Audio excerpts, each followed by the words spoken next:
Hi viewers, আসসালামু আলাইকুম। আজকের পর্বে আপনাদের জন্য মুখরোচক, খুবই লোভনীয় দেশীয় কচুর মুখের ডাল নিয়ে হাজির হয়েছি। আর এটা আমি মাছের মাথা দিয়ে করেছি।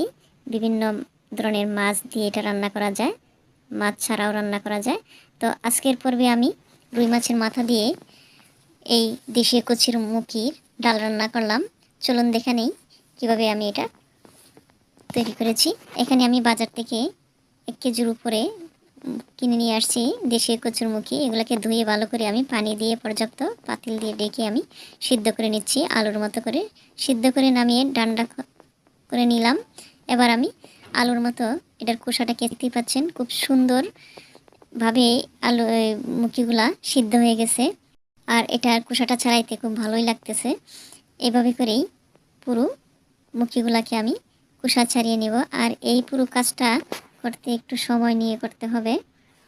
এক এক করে সবগুলা মুখি আমি খোসা ছাড়াচ্ছি। আর এই ডালটা মূলত শীত মৌসুমে তৈরি করা হয়, কেননা এই সময়ে কচুর গাছগুলা মরতে শুরু করে আর এই মুখিগুলা পরিপক্ক হয়।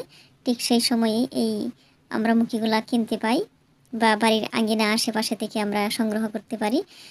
তো এই কচুর মুখির ডালটা এতটাই প্রিয় আমাদের এলাকায় যে সম্ভব হলে সবাই এটাকে 2-1 বার বা আরও এর অধিক পরিমাণ রান্না করে খেয়ে থাকি। এভাবেই আমি সবগুলা কচুরমুখিকে খোসা ছাড়িয়ে নিলাম। দেখতে পাচ্ছেন সবকটা কচুরমুখির খোসা ছাড়িয়ে নেওয়া হয়ে গেছে। এবার আমি হাতে এগুলাকে ভেঙে নিচ্ছি। আপনারা চাইলে শিলপাটা অথবা কি ব্লেন্ড করে নিতে পারেন। খুব মিহি করতে চাইলে, আমি একেবারে খুব মিহি করব না, এরকমভাবেই আমি হাতেই হাফ ভাঙা করে নিয়েছি, একটু আস্তে আস্তেও থাকবে। সবগুলো মুখিকে আমি ম্যাশ করে নিলাম। আর এখানে হাতটা দিয়ে আমি সামান্য পরিমাণ পানি দিয়ে দিচ্ছি। এখানে নিচ্ছি কিছু পেঁয়াজ কুচি, কয়টা কাঁচামরিচ ছিঁড়া, আর এখানে একটা বড় রুই মাছের মাথা নিলাম, দিয়েছি আদা রসুন বাটা, জিরা বাটা এবং শুকনো লঙ্কা বাটা। এক এক করে সমস্ত মশলাগুলোকে আমি মাছের মাথার মধ্যে দিয়ে দিচ্ছি স্বাদ মতো লবণ। এর মধ্যে আমি একটা বাটি থেকে আরেকটা বাটিতে মাছের মাথাটা ট্রান্সফার করে নিলাম। স্বাদ মতো লবণ দিয়ে দিচ্ছি অল্প পরিমাণ পানি আর 1 টেবিল চামচ হলুদ গুঁড়ো। নিয়েছি কিছু ধনেপাতা কুচি। চুলায় পেঁয়াজ দিয়ে সামান্য তেল দিয়ে আমি এটাকে ভেজে নিচ্ছি। পেঁয়াজটা যখন ব্রাউন কালার হয়ে ভেজে নেওয়া হয়ে গেছে, তখন আমি আগে থেকেই উঠিয়ে রাখা মাছের মাথায় মশলাটা দিয়ে দিলাম। এবার একটু নেড়ে ছেড়ে উল্টে পাল্টিয়ে দিচ্ছি মাছের মাথাটা, আর মশলাটাকেও একটু নেড়ে ছেড়ে গলিয়ে নিচ্ছি। আপনারা চাইলে চিংড়ি মাছ বা অন্যান্য মাছ দিয়েও এটা রান্না করতে পারেন, তবে আমার কাছে সবচেয়ে বেশি প্রিয় মাছের মাথা দিয়ে। আমি অল্প পরিমাণ পানি দিয়ে এটাকে ডেকে জাল করে নেব। ফিরে আসছি কিছু সময়ের পর। দেখতেই পাচ্ছেন বলক উঠে আসছে আর মাছের মাথাটাও আমার কষিয়ে নেওয়া হয়ে গেছে, সিদ্ধ হয়ে গেছে। এবার আমি হাতলের সাহায্যে মাছের মাথাটাকে ভেঙে দিচ্ছি। এতে করে মাছের ফ্লেভার এবং স্বাদটা পুরো ডালের মধ্যে ছড়িয়ে পড়বে। আমি আজকের এই রেসিপিটা লাকড়ির চুলায় করতেছি, ছাদে বসে। যতদূর সম্ভব আমি হাতল দিয়ে মাছের মাথাটাকে পিটিয়ে ভেঙে নিলাম। যখন কষিয়ে নেওয়া হয়ে গেছে, ফাইনালি আমি আগে থেকেই ম্যাশ করে রাখা কচুরমুখিটা দিয়ে দিচ্ছি। এবার নেড়ে ছেড়ে ভালোভাবে মশলার সাথে কচুরমুখিটাকে মিশিয়ে নিচ্ছি। এতটা দুর্দান্ত লোভনীয় এই ডালটা আপনারা একবার হলে ট্রাই করবেন। এর মধ্যে আমি কিছুটা পানি দিয়েছিলাম, আরও একটু পানি অ্যাড করে নিচ্ছি। আর খুব ভালোভাবে হাতলের সাহায্যে নেড়ে ছেড়ে আমি ডালটাকে পানির সাথে মিশিয়ে নিলাম। দেখি একটু আস্তে আস্তে রয়ে গেছে, আর এটার স্বাদটা হবে ভিন্ন রকম। আর চাইলে আপনারা খুব মিহি করে শিলপাটায় বেটে নিতে পারেন। আমি কিছু সময়ের জন্য রেখে দিয়েছি। ফিরে আসছি ব্রেকের পর।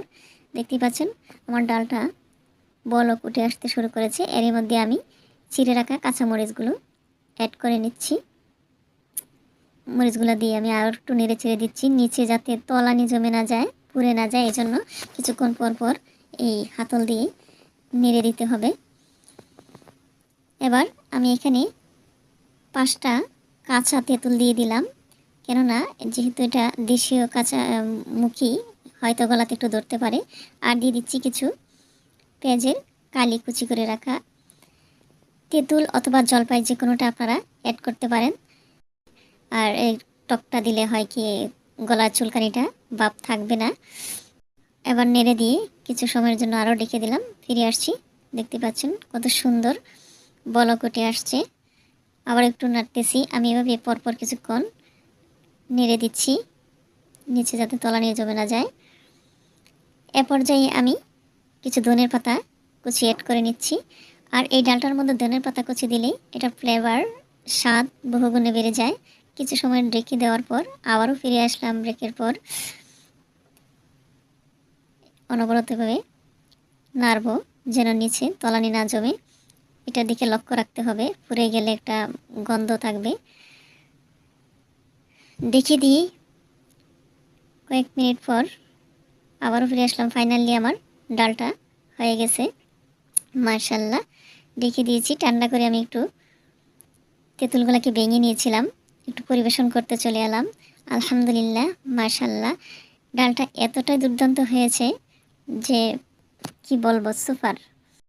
আমি প্রতি বছরেই বাজার থেকে কিনে এনে এভাবে দেশীয় কচুর মুখির ডাল রান্না করার চেষ্টা করি, কেননা ঢাকায় তো আর আশেপাশে থেকে ওঠানোর কোনো সুযোগ নেই, বাজার থেকে কিনে আনতে হয়। আজকের রেসিপিটা কেমন হয়েছে তা জানাবেন। আল্লাহ হাফেজ।